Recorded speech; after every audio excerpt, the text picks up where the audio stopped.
Bali madi-discharge na ako for today's video. Yun, I just wanna say thank you to my surgeon, Dr. Raiza Ailey. Sobrang galing na surgeon. As in, highly recommended. Then, accredited din siya ng HMO. So, kung may HMO kayo or mga IntelliCare, MaxiCare, Health Card, yan, accredited yan si Dr. Ailey. Yan. Bali, nag-undergo ako ng gallbladder stone removal surgery. Then, ano yon Sunday. So, Monday, Tuesday, Wednesday na ngayon. Hindi ako nagkakamali. Ayun, so,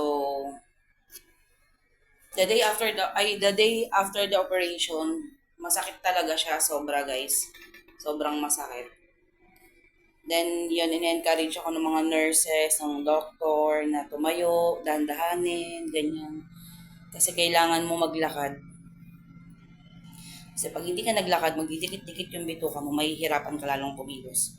So, after ng surgery ko, the next day, the following day, kahapon, as in pinractice ko na talagang tumagilid, tumayo, umupo, ganyan, magdahan-dahan ng lakad. Hanggang sa yun, makakalakad. Nang the more na kinikilos mo kasi siya, the more na mas magiging komportable ka. Unlike dun sa nag-i-stack up ka lang. Kasi bukod sa magkakaroon ka ng tendency, uubuhin ka kasi lagi ka lang nakahiga.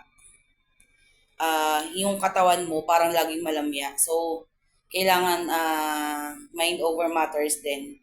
Guys, lagi nating iisipin na kaya natin lahat ng bagay kasi minsan, kapag iniisip natin, no, ang sakit, ang hirap, talagang yun talaga yung mararamdaman natin. Although talaga namang masakit. Pero guys, let's always put on our mind na walang ibang makakatulong sa atin kundi sarili lang natin. So, laging lakasan natin yung loob natin kapag nag-undergo tayo ng ganito like ng surgery.